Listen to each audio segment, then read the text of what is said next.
A billionaire returned home from an extended business trip only to find police officers escorting his daughter out of their estate. His blood ran cold. He rushed forward to stop them, but what happened next left him speechless. What his little girl said in that moment would haunt him forever. Have you ever trusted someone so completely that you handed them the keys to everything you love? What if that trust became your daughter's worst nightmare? Richard Ashford was a man who built empires. Luxury real estate. International investments. A sprawling lakeside mansion that overlooked Mirror Lake. He had everything except time for his 8-year-old daughter, Sophie. After his wife's death 7 years ago, he believed expensive gifts and a beautiful home could fill the void. He was wrong. When he remarried a woman named Claire, elegant, composed, perfect, he thought he'd finally given Sophie the mother she needed.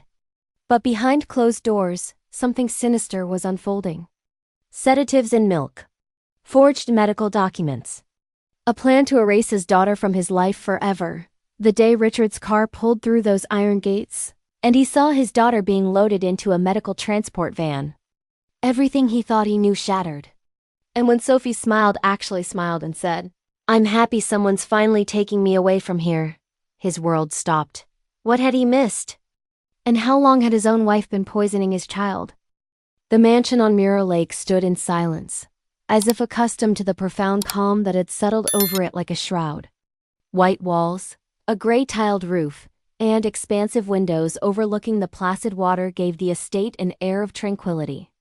Each morning, fog blanketed the surface like a fine veil of silk, making the place beautiful yet somehow remote. To outsiders, it was a dream home. To those living within, it was barely enough to conceal a deep sadness. Richard Ashford lived there with his 8-year-old daughter, Sophie. He was a man of considerable success, owner of Ashford Global Properties, a real estate magnate known for his measured decisions and meticulous attention to detail.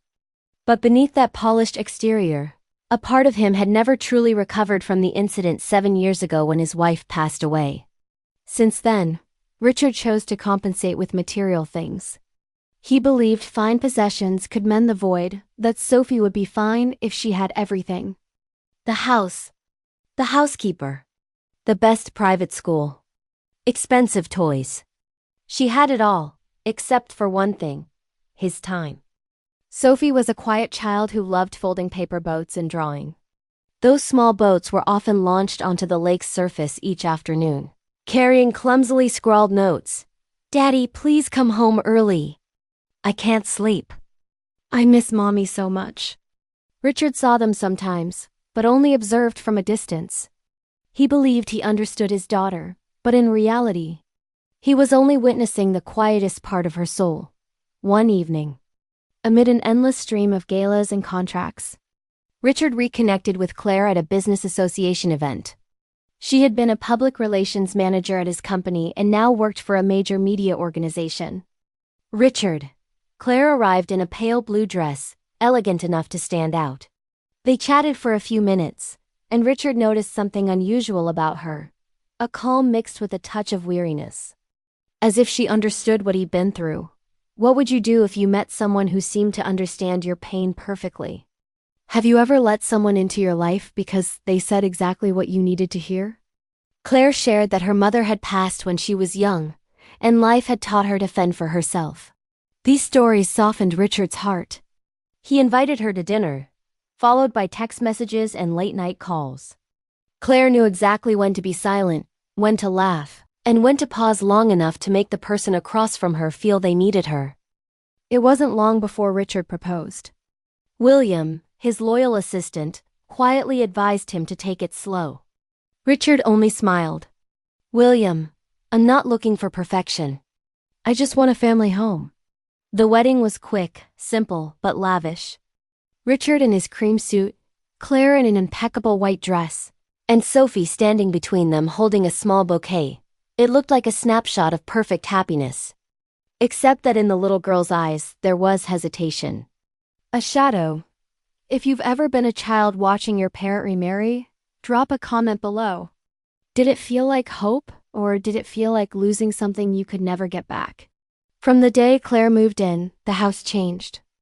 She reorganized the living room, changed the curtains, and even replaced the tea service. Mrs. Elena, the longtime housekeeper, clearly noticed these changes. Claire was polite and kind, but she had a subtle, refined way of maintaining control over every small detail. Her tone was soft, but no one dared deny her anything. With Sophie, Claire was tender at first. She bought toys, read bedtime stories, and brushed her hair in the mornings. Richard witnessed this and felt a wave of relief, believing his daughter finally had a companion. However, Sophie remained reserved, hesitating to call Claire Mom. At night, when the house was illuminated only by the soft yellow light of the hallway, Mrs. Elena occasionally overheard Claire talking on the phone. Her voice was low, steady, and devoid of emotion. Once, she heard the phrase, "He must not suspect anything." She hesitated, then mentioned it to Richard the next morning. He listened, set down his newspaper, and smiled faintly. "Elena, she's just talking about work." The following week, Claire told Richard that Elena should retire. "She's getting older. She needs rest. I'll hire someone new." Richard was slightly surprised, but eventually agreed. Elena left in silence. Nancy, a younger housekeeper, arrived to replace her, compliant and quiet. Claire guided her through everything very specifically: the schedule, how to set the dinner table, and even the exact time Sophie should have her milk. Have you ever noticed something wasn't right in your home, but convinced yourself you were overreacting? Sometimes the smallest details tell the biggest stories. Richard's work became increasingly demanding. He had to prepare for the year's biggest project, to deal with an investment fund from Cape Town. Every day he left home before dawn and returned after the interior lights were off. Claire always saw him off at the door, while Sophie stood behind it, watching the car drive away. Claire gradually became involved in every detail of the household. Sophie's meals, school schedule, and bedtime were all arranged by her. Nancy noticed the shift in atmosphere but didn't dare speak up. Only Sophie's gaze grew quieter with each passing day. Whenever she looked toward the lake, something in her eyes seemed to dim. Before we continue, please take a moment to leave a comment about this story and rate it from 1 to 10. How are you feeling? If there's anything you'd like to share, I'm always here to listen. I hope you find a moment of peace and reflection as you follow this healing story and its journey of courage and justice. One night, a light rain began to fall. Richard stuffed his briefcase into the foyer, preparing for a long business trip. Claire stood by the staircase, holding a towel, her gaze fixed. Sophie sat on the sofa, clutching a half-folded paper boat. Richard bent down, kissed her forehead, whispered a few words, then headed for the door. Claire followed, shielding him with an umbrella to the car. When Richard started the engine, he glanced in the rearview mirror and saw her standing still under the rain, her silhouette shrinking in the yellow light. In the second-floor window, Sophie was still there, hands pressed against the glass, her shadow reflected alongside a distant flash of lightning. The car exited through the gate, the sound of the engine fading on the wet cobblestone road. Claire closed the umbrella, turned and slowly walked back to the house. Sophie hadn't moved. She stared at the threshold, then looked up when she heard Claire's footsteps behind her. The room was bathed in the dim golden light of the hallway. Claire passed, stopping for a few seconds just behind Sophie. Without saying a word, she reached out and closed the curtains, plunging the room into near total darkness. All that remained was the ticking of the clock and the sound of wind whistling through the door crack. What would you do if you were a child in that moment? Would you speak up, or would you stay silent, hoping tomorrow would be different? Sophie turned silently, watching the silhouette of the woman walking farther down the dark hallway. She didn't understand why her heart was beating so fast. When Claire's shadow completely disappeared at the end of the corridor, the house by the lake sank into profound silence. The dim light filtering through the window crack formed a thin beam on the floor, where Sophie stood motionless, her hands clutching the paper boat she hadn't managed to launch on the lake. Since Richard left on his long business trip, the mansion by Mirror Lake seemed to pulse to a different rhythm. Every morning, Claire descended to the kitchen in brightly colored robes. spoke only a few brief phrases, then began reorganizing the daily schedule. Nancy followed instructions, striving not to make mistakes because Claire's gaze always made her feel stressed. The old family photographs of Richard were removed from the walls. The background showed brighter stripes where the frames had once rested. Have you ever walked into your childhood home and found pieces of your past erased? Drop a comment if you know what it feels like to lose your history while you're still living in it. Nancy considered asking, but held back.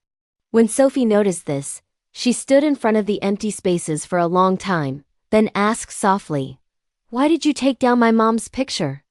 Claire replied without looking up, "This house needs a new beginning." After that day, the wall was covered with photos of Claire and Richard's wedding, while the old frames were stored in cardboard boxes in the basement. Claire called a contractor to repaint Sophie's room. The soft pink was replaced with a cold, gray-blue tone. The small study desk vanished, replaced by a large, heavy wooden table. The windows were covered with thick curtains, allowing only a dim sliver of light. Claire said the changes were necessary so Sophie could focus more. Stop daydreaming. Sophie didn't react. She sat in the corner of her bed, pencil in hand, drawing meaningless curves, completely different from the bright, light-filled drawings she used to make. Once, Nancy found a crumpled drawing in the trash. The image of a woman turning her back on a child. At night, Claire often told Nancy to go to bed early. However, the living room lights stayed on late. Claire sat at the table, opening a notebook, filling pages with tiny, dense writing. Sometimes it was a list of household tasks. Other times, notes about Sophie. Day 14. Slow response. Avoids communication. She closed the notebook and locked it in a private drawer. Do you think evil always looks like evil? Or does it wear a kind smile and speak in soft words while it destroys you from the inside? One morning, Richard came home earlier than expected. The moment he entered the foyer, he heard soft sobbing. Sophie was standing with her face against the wall, arms wrapped around her shoulders. Claire sat at the dining table, slowly sipping coffee. When Richard asked what happened, Claire replied briefly, "She broke an antique vase. I just want her to learn to be responsible." Richard looked at the vase. It was on the floor, the fragments neatly collected. He remained silent. When Sophie turned around, her eyes were red. Richard only whispered, "Go wash your hands." Claire set down her cup, tilting her head slightly. "Don't be too indulgent. Children need boundaries." Richard considered saying something but stopped when he saw the serene expression on his wife's face. That afternoon, Claire prepared a meal. Nancy served Sophie a glass of milk, stirred it well, and placed it in front of the child. "Drink it all. It'll make you strong." Sophie hesitated but drank it anyway. Nancy observed silently from a distance. When Sophie left the table, Claire took the glass, examined the remaining milk closely, then poured it out. She washed the glass meticulously and put it back in place. If you were the housekeeper in this situation, what would you do? Would you risk your job to protect a child, or would fear keep you silent? A few days later, Richard was on the road again. He kissed his daughter and told her to stay healthy. Sophie felt something, grabbing his shirt, wanting to say something. But Claire was standing nearby, smiling softly. When the car exited through the gate, the child stood still, face down. From that day on, Claire tightened her control over everything in the house. She required Nancy to report Sophie's eating and sleeping schedules daily. Every phone call to the house had to go through her. When the school sent a letter inviting parents to a meeting, Claire said, "I'll handle it," then tossed the letter into a drawer. When Nancy quietly questioned this, Claire only said, "I know what she needs better than anyone." Initially, Sophie tried to behave well, but gradually she tired easily and forgot things.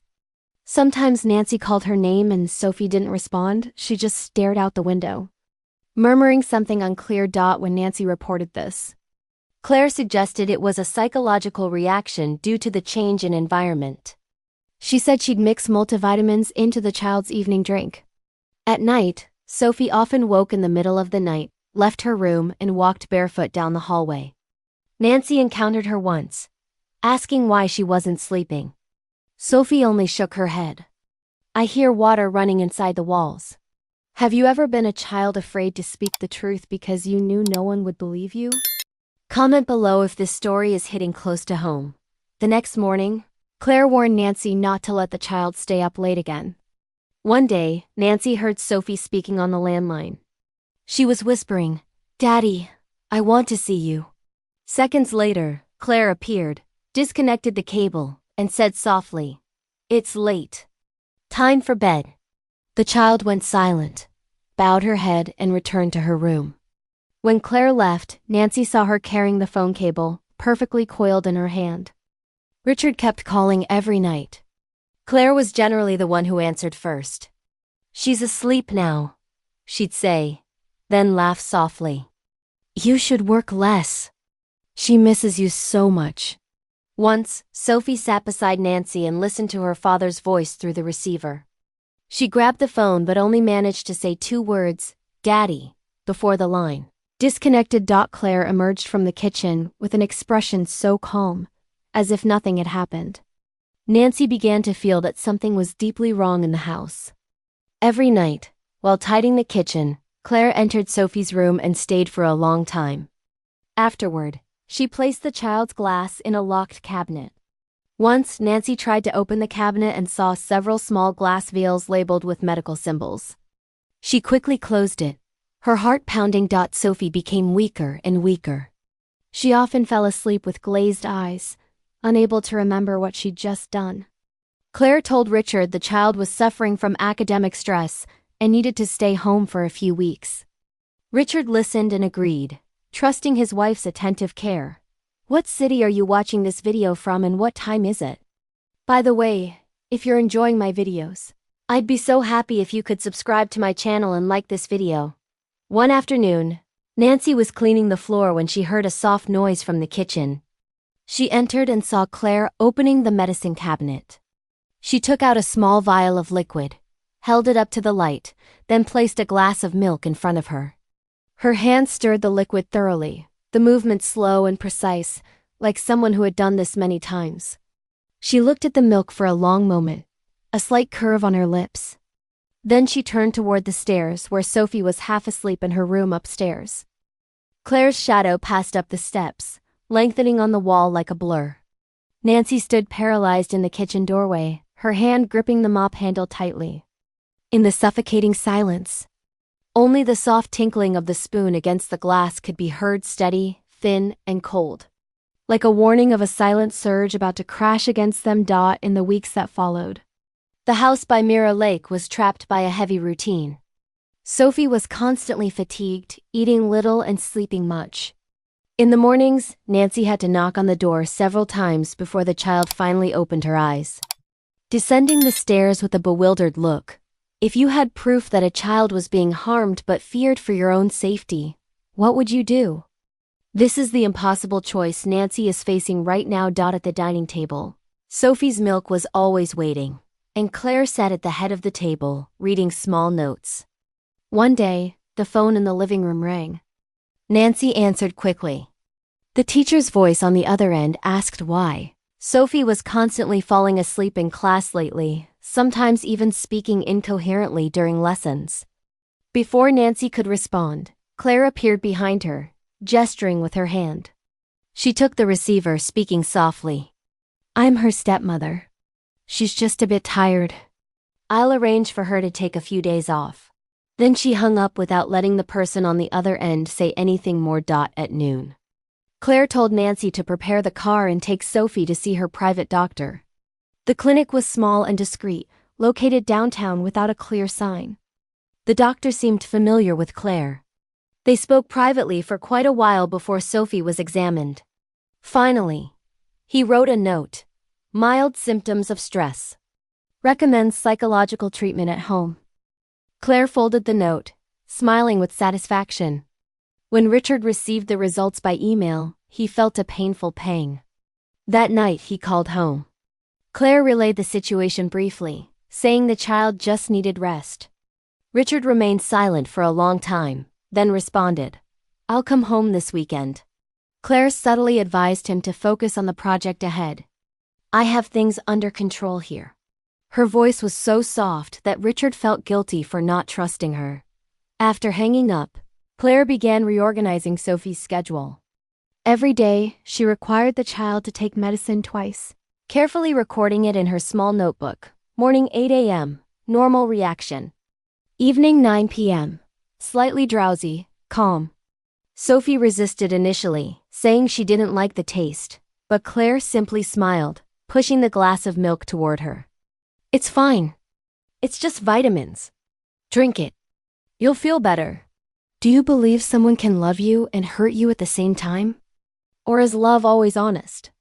Drop your thoughts below. Nancy watched this with a churning stomach. She wanted to intervene, but had no proof. Claire always knew how to phrase things, so everything seemed logical. Within days, Nancy noticed Sophie was no longer as alert as before. She often stopped mid-sentence, her eyes drifting. Many afternoons, she sat by the window, pencil in hand, unable to draw a single line. One morning, Nancy was tidying Sophie's room and accidentally discovered a small object hidden on a corner shelf, a mini camera with the lens pointing toward the bed. She picked it up, but before she could examine it, she heard Claire's footsteps in the hallway. She quickly put it back, exiting as if nothing had happened. Claire looked Nancy directly in the eyes and asked, "Something unusual?" Nancy shook her head, her hands trembling slightly. Claire's lips curved slightly. "Good. Don't touch my things. Especially not in the child's room." That afternoon, Claire closed the living room door and sat in front of a small monitor connected to the camera. Sophie's image appeared, blurred. The child sat at her study desk, her head slumped on the surface, her pencil fallen from her hand. Claire leaned back in her chair, eyes fixed on the screen. At the same time, Richard was in his corporate office. On his desk was the model of the new Cape Town project. He held his phone, staring at the lit screen but not dialing. Lately, he'd noticed his daughter rarely appeared on video calls. Claire always said, "She's sleeping." Part of him wanted to believe it, while another part felt a vague unease. Have you ever ignored a gut feeling because believing the truth was too painful? Sometimes our minds protect us from what our hearts already know. That night, he called home again. Claire answered, "She's asleep." "Don't worry." Richard hesitated, asking softly, "Do you think Sophie is acting strangely?" "She was rarely sick before." Claire smiled, though he couldn't see it. "She's just a child, sometimes sensitive. Don't worry." She changed the subject to talk about household matters and how Sophie needed emotional therapy. Hearing this, Richard softened. When he hung up, Claire looked at the phone for a long moment, then disconnected the cable from the outlet. She went to the desk, opened her notebook, and added a new line, "Father's psychology beginning to waver." The next day was cloudy. Claire told Sophie it was no longer necessary to go to school and called Nancy to give instructions. From now on, she'd be homeschooled. "I already spoke with her teacher." Nancy asked softly, "What about her friends?" Claire turned, her eyes cold. "Friends won't help. I want her to calm down." Days passed, and the atmosphere in the house grew heavier. Sophie slept much, but her sleep was restless. Sometimes she opened her eyes and saw Claire sitting nearby, writing in the notebook. She tried to sit up, but her head spun. Claire gently touched her shoulder. "Sleep a little more. Your dad will be home soon." If you're still watching, comment below where you think this story is heading. Will Richard figure it out in time, or is it already too late for Sophie? At night, Richard called home. This time Sophie was nearby. Hearing her father's voice, she quickly ran and grabbed the phone. "Daddy, the milk tastes weird." Before she could finish, Claire approached and took the phone. "She's still tired. I'm giving her rest." She smiled, hanging up quickly. Richard sat still at his desk, staring at the phone in his hand. A hint of suspicion passed through him, but then he told himself Claire would never harm Sophie.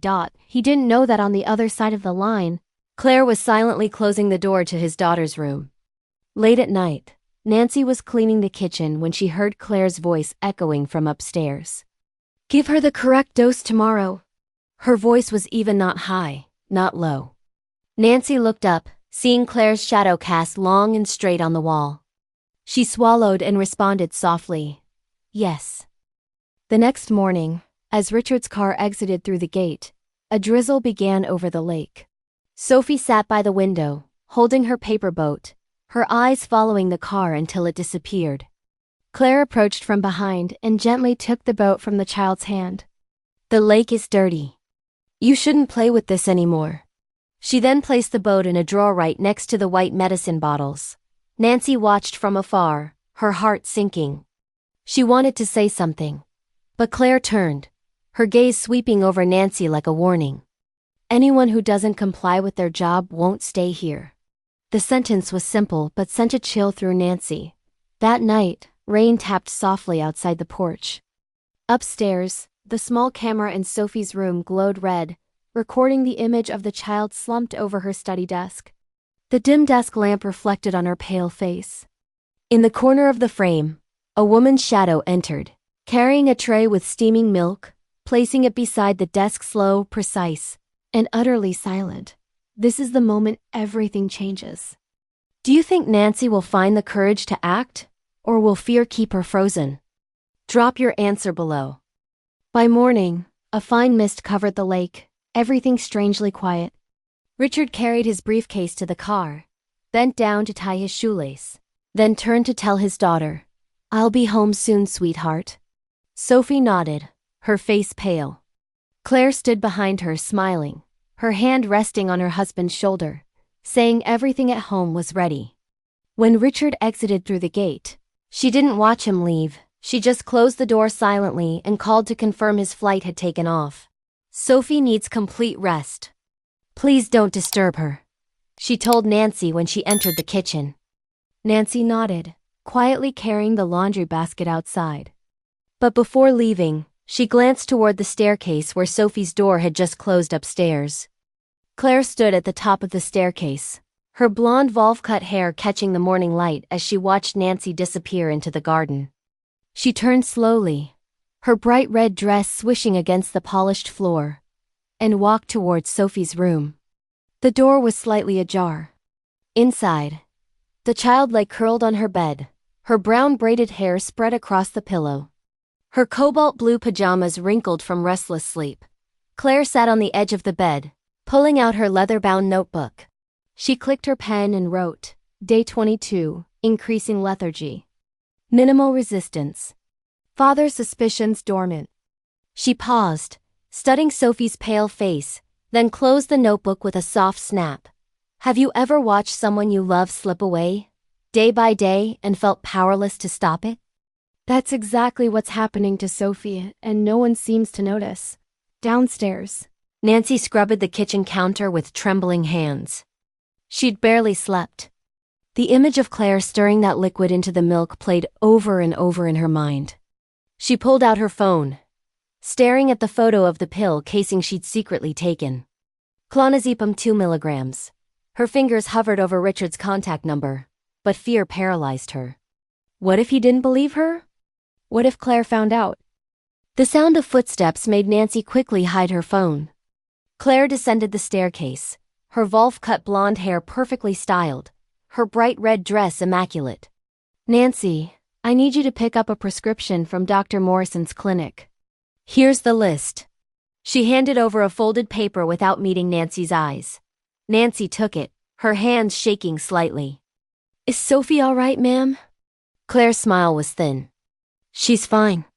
Just needs her vitamins adjusted. You worry too much. When someone tells you not to worry, that's usually when you should worry the most. Have you ever ignored that voice in your head telling you something was wrong?" That afternoon, Nancy drove to the clinic. The waiting room was empty except for an elderly man. She approached the receptionist, handed over the prescription note, and waited. When the pharmacist returned with a small bag, Nancy glanced inside 3 amber bottles, all labeled with medical terms she didn't understand. On the drive back, she pulled over, photographed each label, and sent the images to a friend who worked as a nurse. Within minutes, her phone buzzed. "These are heavy-duty sedatives. Why does a child need this? Nancy's blood ran cold. Back at the mansion, Sophie sat by her bedroom window, her brown braided hair falling over her shoulders as she stared at the lake. She held a pencil but couldn't draw. Her mind felt foggy, like trying to walk through thick mud. She remembered her father's face but couldn't quite picture his smile. Everything felt distant. Underwater. Claire entered without knocking. Time for your afternoon milk, sweetheart. She set the glass on the knitstand, her volve-cut blonde hair gleaming under the dim light. Her bright red dress a sharp contrast against the gray-blue walls. Sophie looked at the glass, then at Claire. I don't want it. What would you do in Sophie's place?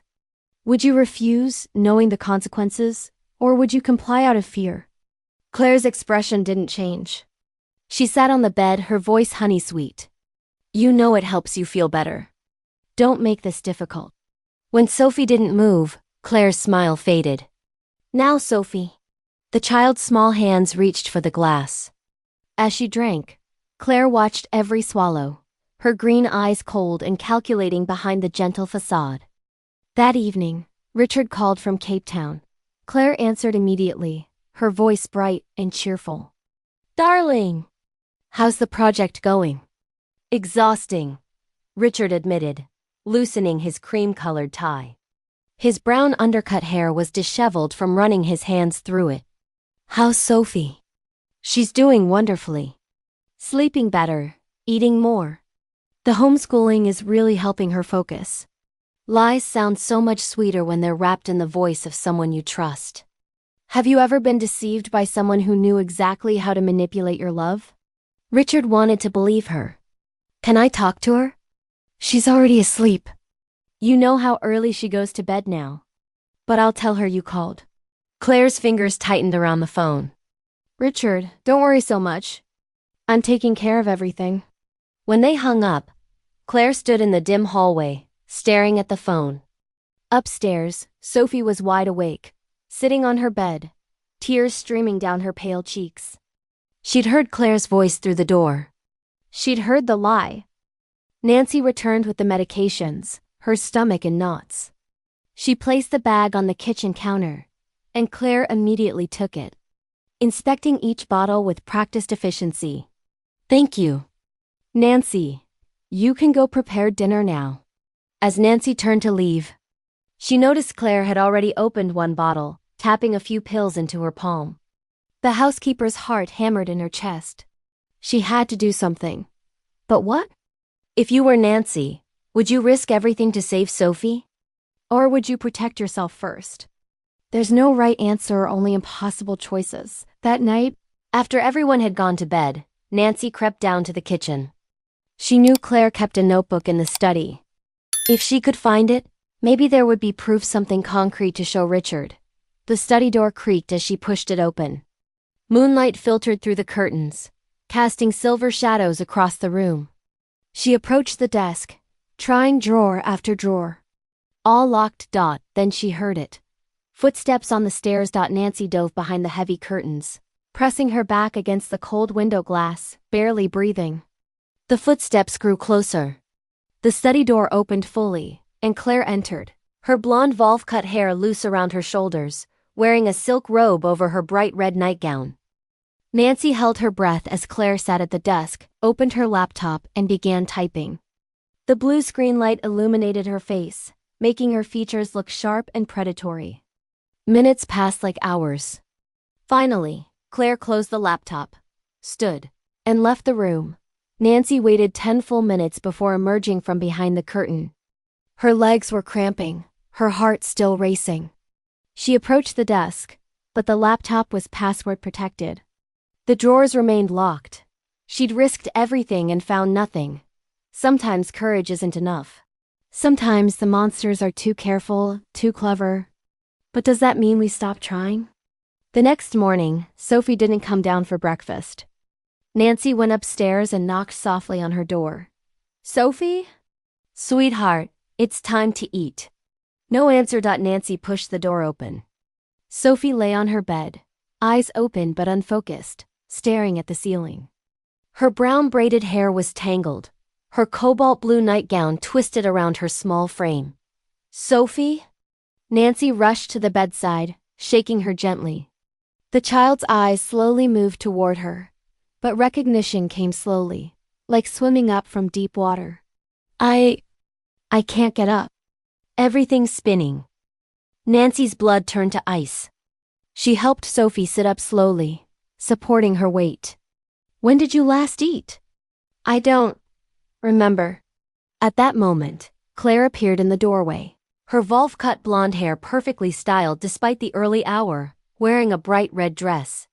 "What's going on?" "Sophie can't get out of bed, ma'am. I think she needs a doctor." Claire's expression remained calm. "She's just tired. I'll handle it." She stepped forward, dismissing Nancy with a wave. "Go prepare breakfast. I'll take care of my daughter." That word, my daughter, how easily lies can sound like truth when spoken with confidence. "Do you think Claire actually believes she's helping Sophie?" Nancy hesitated, looking at Sophie's pale face, but Claire's cold stare forced her out of the room. As Nancy descended the stairs, she heard the door lock click behind her. Inside, Claire sat beside Sophie, pulling out a syringe from her pocket. "This will help you feel better, sweetheart. Just a little vitamin shot." Sophie's eyes widened with fear. "No, please." It's okay. Trust me." The needle pierced Sophie's arm. The child whimpered, but was too weak to fight. Claire disposed of the syringe in a locked medical waste container she kept hidden in her closet, then stroked Sophie's hair as the child's eyes grew heavy. "Sleep now. When you wake up, everything will be better." But they both knew that was a lie. Downstairs, Nancy stood frozen in the kitchen, staring at her phone. She'd made a decision. She opened her messaging app and typed, "Mr. Ashford, please call me immediately. It's about Sophie." "It's urgent." She hit send before she could change her mind. Sometimes the bravest thing you can do is ask for help. Have you ever had to be the one to break the silence, knowing it might cost you everything? Minutes later, her phone buzzed. Richard's name appeared on the screen. Nancy stepped outside into the garden, her hands shaking as she answered. "Nancy? What's wrong?" "Mr. Ashford, Her voice broke. "I think Sophie is in danger. Mrs. Claire has been giving her medication-heavy sedatives. I found the bottles. I took pictures. Sophie can barely get out of bed this morning, and Slow down," Richard interrupted, his voice tight with sudden alarm. "What are you saying?" Nancy poured out everything, the medication, the locked cabinet, the camera in Sophie's room, the strange doctor visits, Claire's notebook, the way Sophie had deteriorated over the weeks. She sent Richard the photos of the pill bottles while she spoke. There was a long silence on the other end. When Richard finally spoke, his voice was different, sharp, cold, dangerous. "I'm catching the next flight home. Don't let Sophie out of your sight. If Claire tries to take her anywhere, you call the police immediately. Do you understand?" "Yes, sir." "And Nancy?" "Thank you. You may have just saved my daughter's life." When Nancy hung up, she felt both relief and terror. She'd crossed the point of no return. If Claire found out she'd called Richard, she didn't have time to finish the thought. Claire was standing in the doorway, her blonde volve-cut hair backlit by the sun, her bright red dress vivid against the white door frame. Her face was unreadable. "Who were you talking to, Nancy? Your heart is racing right now, isn't it?" "Mine too. What do you think Nancy should say? The truth or a lie?" Nancy's mind raced. "My sister, ma'am. She's been ill." Claire's green eyes studied her for a long moment. "I see. Well, come inside. There's work to be done." As Nancy walked past her, she felt Claire's gaze burning into her back. The predator had sensed something was wrong. Upstairs, Sophie drifted in and out of consciousness.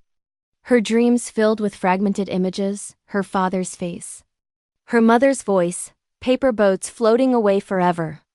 When she woke, the room was dark, the curtains drawn.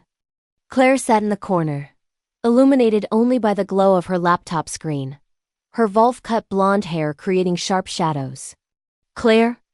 Sophie's voice was barely a whisper. Claire looked up, closing the laptop. You're awake.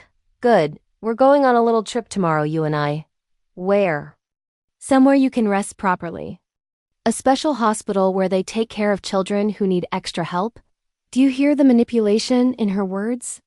Somewhere you can rest sounds so innocent, but we know the truth. Evil doesn't always come with horns and a pitchfork sometimes. It comes with a smile and a kind voice. Sophie's heart pounded despite the fog in her mind. I don't want to go. I want to wait for Daddy. Claire stood, walking to the bedside. Her bright red dress seemed to glow in the dim light. Your daddy asked me to take you. He's worried about you. Don't you want to get better? Tears rolled down Sophie's cheeks. You're lying. For a split second, Claire's mask slipped. Her eyes turned hard as ice. Go back to sleep, Sophie. Tomorrow's a big day. Nancy spent the night sitting in the kitchen, unable to sleep. Every creak of the house made her jump. She kept her phone in her hand, Richard's number ready to dial at any moment. At 3 a.m. She heard movement upstairs. Footsteps. The sound of something being wheeled across the floor. She crept to the bottom of the stairs and listened. Claire was packing. Nancy's hands shook as she texted Richard. She's preparing to take Sophie somewhere. It's happening tonight or tomorrow morning. His reply came immediately. I land at 7 a.m. Stall her. Do whatever you have to do. At dawn, Nancy stood at the stove, pretending to make breakfast. Claire came down early, her volve-cut blonde hair styled, wearing her bright red dress, a large handbag over her shoulder. Sophie and I will be leaving soon. You don't need to prepare anything for us. Where are you going, ma'am? Claire's smile didn't reach her eyes. That's not your concern. Have a good day, Nancy. This is it. The moment everything comes to a head. If Richard doesn't arrive in time, Sophie will disappear into a system designed to make her vanish forever. Nancy watched through the kitchen window as Claire went back upstairs. Minutes later, she returned with Sophie. The child could barely walk, leaning heavily on Claire for support. Her brown braided hair hung limply. Her cobalt blue dress hung loose on her thin frame. Nancy stepped forward. Let me help. I said I have it under control. Claire's voice was sharp. They were at the front door when the sound of car tires on gravel made Claire freeze. Through the window, a black sedan was racing up the driveway, moving far too fast. Richard. Claire single quotes as face went pale. No, not yet. He's not supposed to. The car skidded to a stop. Richard burst out, his brown undercut hair disheveled, his cream-colored suit wrinkled from the overnight flight. His eyes found Sophie immediately, and what he saw made him stop cold. His daughter, his beautiful, bright daughter, was a ghost. Pale, thin, barely able to stand, her brown braided hair dull and lifeless, her cobalt blue dress hanging off her like a shroud. Sophie? The child lifted her head, and when she saw him, something broke inside her. Daddy! Imagine seeing your child like this, broken, poisoned, stolen from you right under your roof. How do you think Richard feels in this moment? Richard strode forward, but Claire stepped in front of Sophie, her volve-cut blonde hair catching the light, her bright red dress a barrier. Richard, you're home early.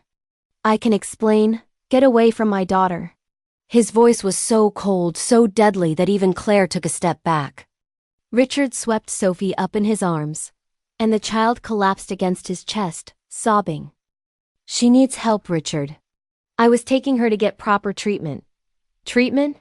Richard's laugh was bitter. Is that what you call poisoning her? Sedating her until she could barely function? Nancy appeared with her phone, showing Richard the photos. I documented everything, sir. The medications, the doses, the fake medical records. Claire's composure finally cracked. You have no idea what you're talking about. I've been trying to help her. She's been disturbed since her mother died, and you were never here. Save it. Richard pulled out his own phone, dialing. Yes, I need police at my residence immediately. I'm reporting attempted harm to a minor and medical fraud. Justice isn't always swift, but when it comes, it's devastating.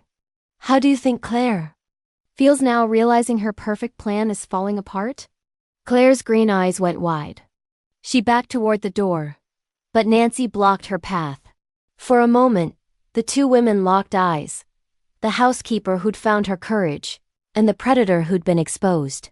"You stupid woman," Claire hissed. "You've ruined everything." "No," Nancy said quietly. "You did that yourself." Within minutes, sirens wailed in the distance. Richard sat on the foyer steps, Sophie cradled in his lap, his cream-colored suit stained with her tears. He stroked her brown braided hair, whispering promises he swore he'd never break again. "I'm so sorry, sweetheart. I should have been here. I should have known." Sophie's small hand gripped his shirt. "You came back. You came back for me. Always. I will always come back for you." Claire stood frozen as the police cars pulled up, their lights painting the mansion in red and blue. Officers emerged, and Richard stood, still holding Sophie, and pointed at his wife. "That woman has been systematically poisoning my daughter. I have evidence, medication records, photographs, witness testimony. I want her arrested immediately. This is what accountability looks like." After weeks of terror, manipulation, and cruelty, the truth finally comes to light. "Do you think justice will be served?" An officer approached Claire. "Ma'am, I'm going to need you to come with us for questioning." Claire's Volf-cut blonde hair was disheveled now, her bright red dress no longer pristine. She looked at Richard with something like desperation. "You're making a mistake. I love her. I love you both. Don't." Richard's voice cut like glass. "Don't you dare use that word. You don't know what love is." As they led Claire away in handcuffs, she turned one last time. Her green eyes met Richard's, and in them, he saw not remorse but cold calculation. She wasn't sorry. She was only sorry she'd been caught. The police car door slammed shut.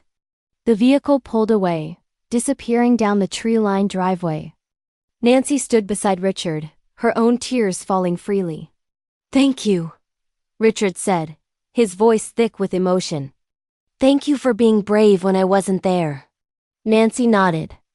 Unable to speak, Richard carried Sophie back into the house, but instead of going upstairs, he took her to the living room where the morning sun streamed through the windows. He sat on the couch, settling her beside him, and for the first time in weeks, Sophie felt safe. Sometimes the simplest moments are the most powerful. After everything Sophie's been through, all she needed was her father's presence.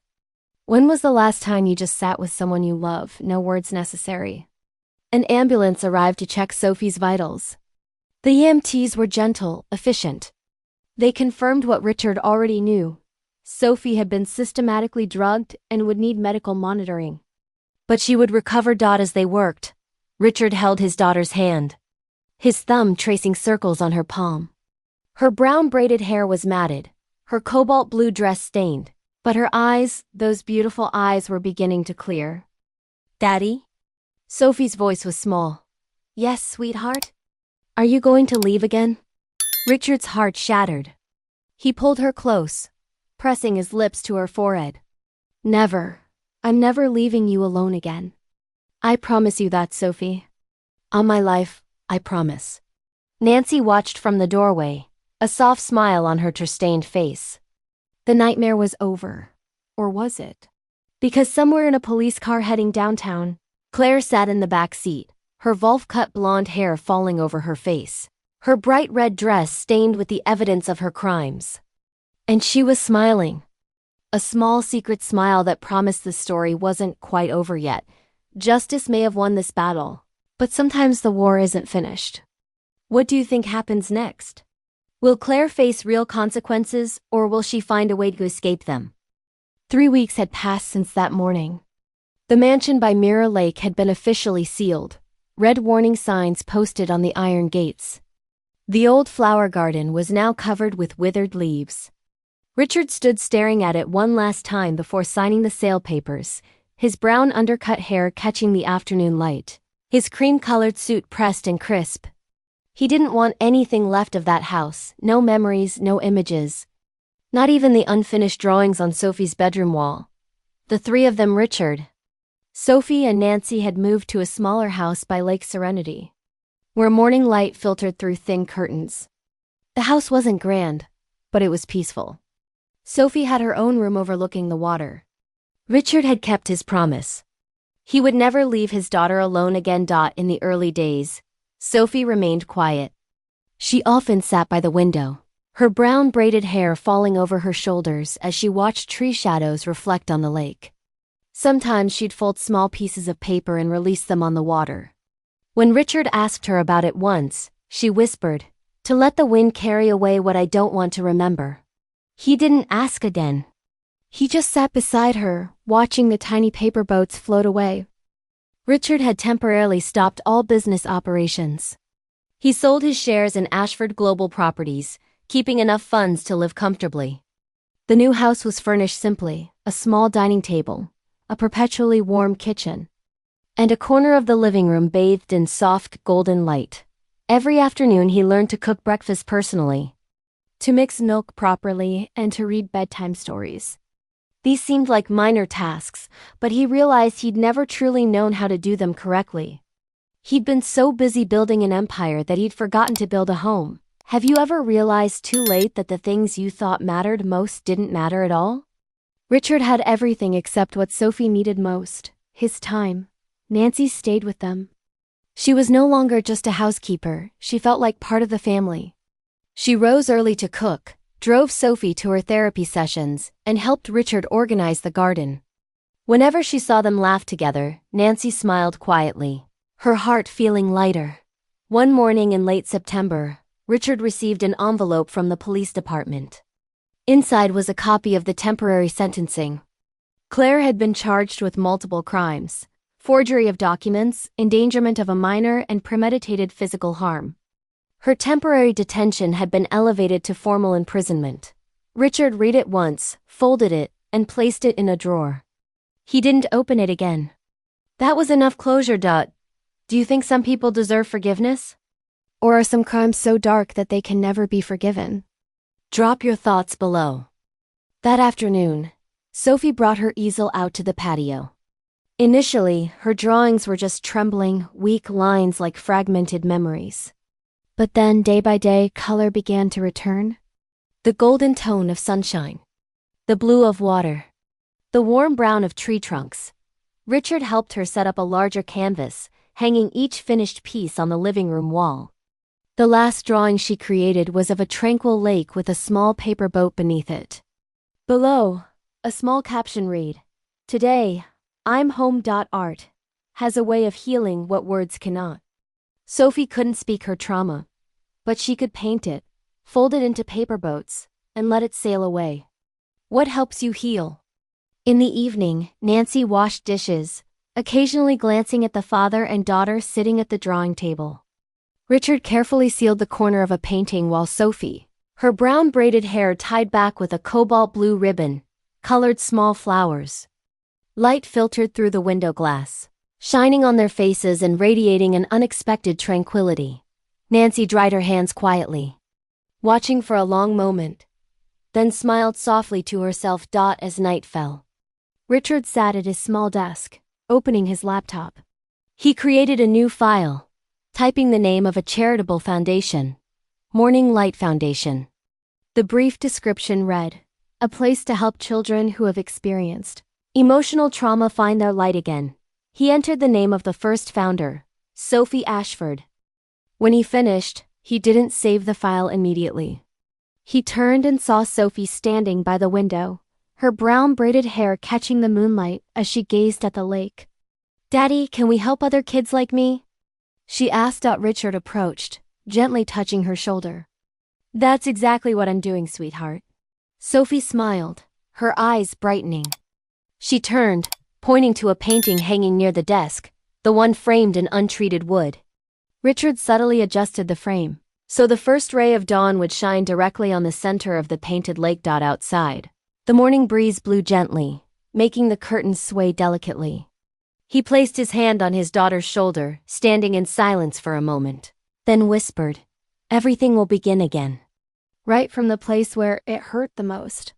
Sophie nodded, her eyes looking into the distance.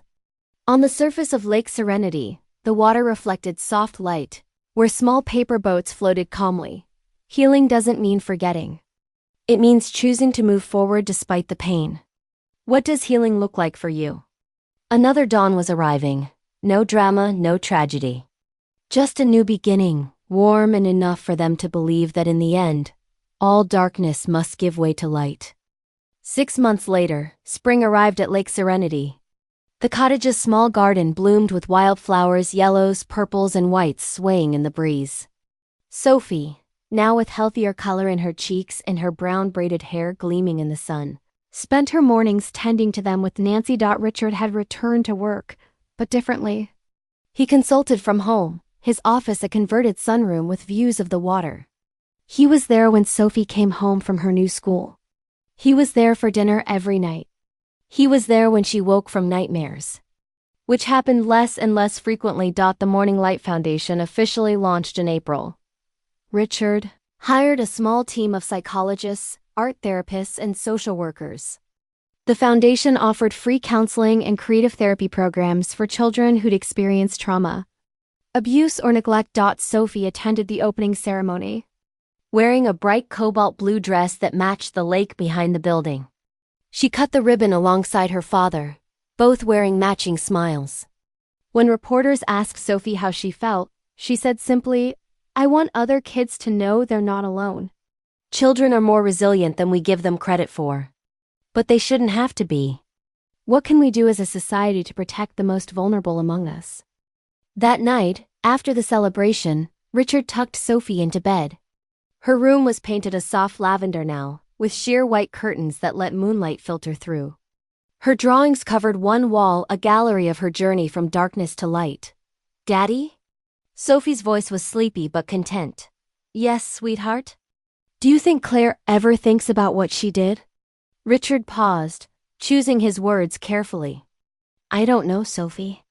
Some people can't see beyond their own wants. But what matters is that you're safe now. You're loved. You're healing." "I don't hate her anymore," Sophie said quietly.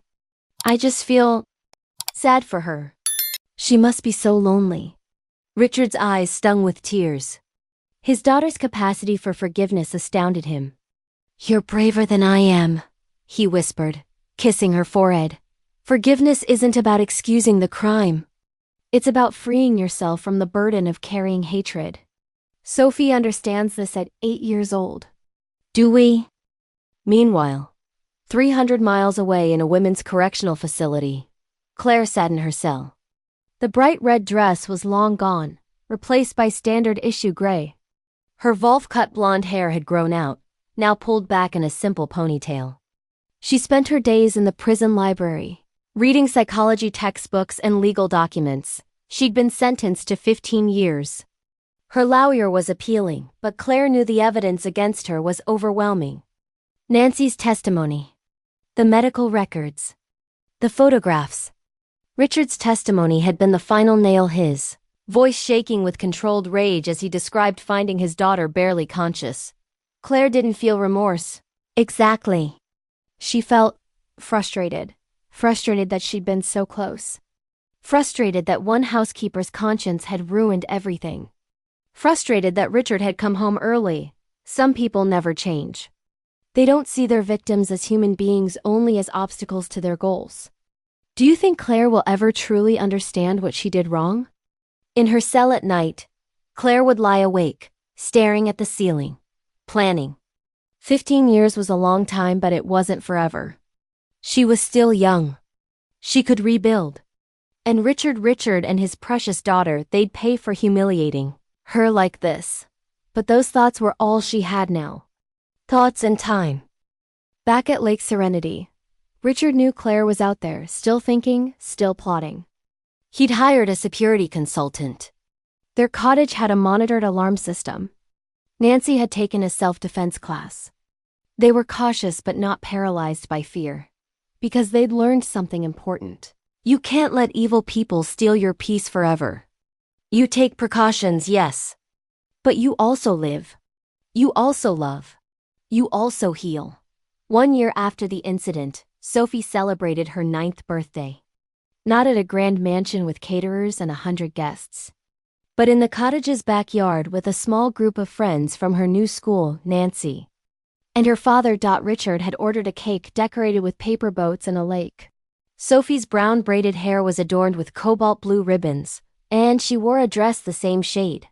As she blew out the candles, Richard watching from behind the camera, she made a wish. Later, when he asked what she'd wished for, she smiled mysteriously. I can't tell you. Or it won't come true. But Nancy, standing nearby, had heard her whisper, I wish for all the sad kids in the world to find their way home. If a child who nearly lost everything can still wish for other children's happiness, what does that say about the human spirit? Comment below if this story moved you. That evening, after the guests had left and the decorations were put away, Richard and Sophie sat on the dock, their feet dangling over the water. The sun was setting, painting the sky in shades of pink and gold. Daddy, can I ask you something? Sophie leaned her head against his shoulder. Anything, sweetheart. Why do you think Claire did those things to me? Richard took a deep breath. I think some people have holes inside them that can never be filled. They think money or power or control will fill those holes, but it never does. And when they're desperate enough, they hurt the people around them without even realizing they're hurting themselves most of all. That's sad, Sophie said softly. It is. But here's what I want you to remember. Her brokenness doesn't define you. Her choices don't define you. You get to decide who you are, sweetheart. And you're choosing to be brave, kind, and strong. I'm so proud of you. Sophie was quiet for a moment, then asked, Do you think you'll ever get married again? Richard laughed. Honestly, I'm not thinking about that right now. Right now, I'm focused on being your dad. Everything else can wait. Sometimes the bravest thing a parent can do is admit they got it wrong and commit to doing better. Richard isn't perfect, but he's trying. Isn't that all any of us can do? As autumn approached again, the Morning Light Foundation announced its first success story. A 7-year-old girl who'd been rescued from an abusive home had, through art therapy at the foundation, begun speaking again after 2 years of selective mutism. Her first words were, "Thank you." Richard read the report in his office, tears streaming down his face. Sophie's trauma had been transformed into something that helped others. Pain had been turned into purpose. Nancy knocked on his doorframe. Mr. Ashford? Sophie's therapist is on the phone. She wants to give you an update. Richard wiped his eyes, smiling. Tell her I'll call back in 5 minutes. And Nancy. Thank you. For everything. Nancy's own eyes welled up. She's a special girl, sir. You both are special people. The therapist's update was positive. Sophie was making remarkable progress. The nightmares had almost stopped. Her anxiety had decreased significantly. She was forming healthy friendships at school. She was, in every way that mattered, healing. Healing isn't linear. There are good days and bad days. But the trajectory is what matters. Sophie is moving forward, and that's everything. That weekend, Richard surprised Sophie with a trip to the ocean. They'd never been together, just the two of them. They drove along the coast, stopping at small towns, eating ice cream, collecting shells. Sophie's laughter, once so rare, now filled the car. On their last evening at the beach, they sat on the sand watching the sunset. Sophie was building a sandcastle while Richard watched, his cream-colored shirt sleeves rolled up, his brown hair tousled by the ocean breeze. Daddy, look! Sophie pointed to a small hermit crab scuttling across the sand. He's carrying his home with him wherever he goes. Richard smiled. Smart little guy. Do you think we'll ever feel like that? Like home is inside us, not a place? Richard pulled her close. I think we're already getting there, sweetheart. Home isn't the mansion we left behind. Home is wherever we're together. Sophie nodded, satisfied with that answer. She returned to her sandcastle, and Richard pulled out his phone, snapping a photo. Not for social media or to show anyone. Just for them. A memory of a perfect moment. Home isn't 4 walls and a roof. Home is the people who make you feel safe. Home is love. Sophie and Richard finally understand that now. 2 years passed. Sophie was now 10 years old. thriving in school, actively involved in the Morning Light Foundation's Youth Council. She spoke at fundraisers, her brown braided hair always adorned with her signature cobalt blue ribbons. She told her story carefully edited for young ears and watched as adults wept and wrote checks. Richard had returned to consulting work, but on his terms. He chose his projects carefully, never accepting anything that required extended travel. His office remained the sunroom overlooking Lake Serenity, where he could see Sophie playing in the garden. Nancy had become the foundation's operations director. She coordinated volunteers, managed the staff, and ensured every child who came through their doors felt seen and valued. She'd found her calling. One morning, Richard received an unexpected letter. The return address was the Women's Correctional Facility. His hands trembled as he opened it. Dear Richard, I know you probably don't want to hear from me. I wouldn't blame you if you threw this letter away without reading it. But I'm writing anyway because my therapist says I need to take accountability for my actions. What I did to Sophie was unforgivable. I hurt a child, an innocent child who'd already lost so much. I can't explain why I did it. Greed? Control? Some darkness inside me I can't name. Maybe all of those things. I'm not asking for forgiveness. I don't deserve it. But I want you to know that I think about Sophie every day. I hope she's healing. I hope she's happy. I hope she forgets I ever existed. I've been diagnosed with antisocial personality disorder. The prison psychologist says I lack empathy, that I see people as objects to be used. I'm in treatment now, trying to understand why I'm the way I am. I don't know if I'll ever really change, but I'm trying.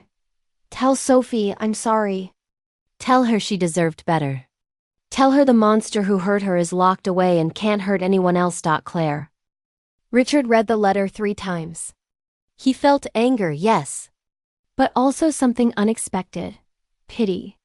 Claire was locked in a prison of her own making, not just the physical one, but the psychological one. She'd destroyed her own life in her quest to destroy his. He showed the letter to Sophie's therapist first, asking if it would be harmful to share it with his daughter. The therapist considered carefully, then said, it might actually help her. Give her closure, but let her decide if she wants to read it. That evening, Richard sat with Sophie in the living room. I received a letter from Claire today, he said gently. You don't have to read it if you don't want to. But I wanted you to know it exists. Sophie, now 10 years old and wiser than many adults, thought for a moment. What does it say? She apologizes. She admits what she did was wrong. She says she hopes you're happy. Sophie was quiet for a long time. Finally, she said, I don't need to read it. But I'm glad she's sorry. Even if it doesn't change anything. Forgiveness is powerful, but it doesn't require reconciliation. Sophie can acknowledge Claire's apology without having Claire in her life. That's wisdom beyond her years. Richard folded the letter and put it away. Maybe someday Sophie would want to read it. Maybe not. Either way, it was her choice. 3 years after that morning when police cars had arrived at the mansion, Sophie celebrated her 11th birthday. The Morning Light Foundation had helped over 200 children. Richard had written a book about their experience, donating all proceeds to the foundation. Sophie had been interviewed for a children's mental health documentary. They were no longer defined by what had happened to them. They were defined by how they'd chosen to respond. On Sophie's birthday, she made a decision. She wanted to visit the old mansion by Mirror Lake. Richard was hesitant, but Sophie insisted. I need to see it one more time. To say goodbye properly. They drove out on a cloudy Saturday afternoon. The mansion still stood empty, the for sale sign weathered and faded. The garden was overgrown, the windows dark. Richard parked by the iron gates, and they sat in silence. It looks smaller than I remember, Sophie said softly. Her brown braided hair pulled back. Her cobalt blue jacket bright against the gray sky. Sometimes the places that haunted us shrink when we face them, Richard replied. Sophie got out of the car and walked to the gates. She stood there for a long moment, Richard watching anxiously from the driver's seat. Then Sophie did something remarkable. She pulled a paper boat from her pocket. She'd folded it that morning, and slipped it through the gate bars. It landed on the overgrown path. "What did you write on it?" Richard asked when she returned to the car. "I forgive you and I'm free." Richard's vision blurred with tears. He reached over and squeezed his daughter's hand. "I'm so proud of you, Sophie. So incredibly proud." As they drove away, neither looked back. The mansion faded in the rearview mirror, and with it, the last hold it had over them. Closure isn't about forgetting. It's about releasing the power the past has over your present. Sophie just took back her power. When will you take back yours? That night, the foundation hosted its annual gala. Sophie, wearing a formal cobalt blue dress, her brown braided hair styled elegantly, stood at the podium. 200 people, donors, volunteers, families they'd helped, watched as this remarkable young girl prepared to speak. 3 years ago, Sophie began, her voice clear and strong. I was a different person. I was scared all the time. I didn't trust anyone. I thought I'd never feel safe again. She paused, looking at her father in the front row. He smiled encouragingly. But I had people who fought for me. My dad who came home when I needed him most. Nancy who risked her job to protect me. My therapist, who taught me that healing is possible. And all of you who support the Morning Light Foundation so that other kids like me can find their way home. The room was silent.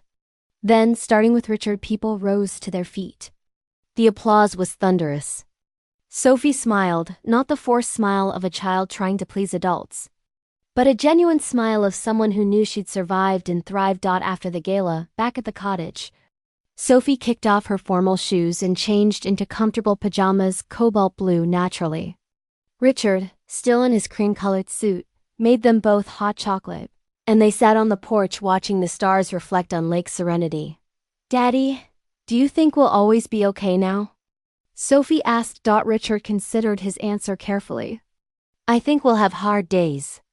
But yes, I think we'll always be okay. Because we have each other, and we know how to ask for help when we need it." "That's enough," Sophie said, leaning against him. "That's everything," Richard corrected gently. "Life doesn't promise us a perfect ending. It promises us the strength to face whatever comes." Richard and Sophie have that strength now. Do you? As the stars wheeled overhead and the lake whispered against the shore, father and daughter sat in comfortable silence. The paper boats Sophie had folded over the years had sailed away, carrying her pain with them. What remained was something stronger than trauma, more powerful than fear. Love, resilience, hope. In the knowledge that no matter how dark the night, morning always comes.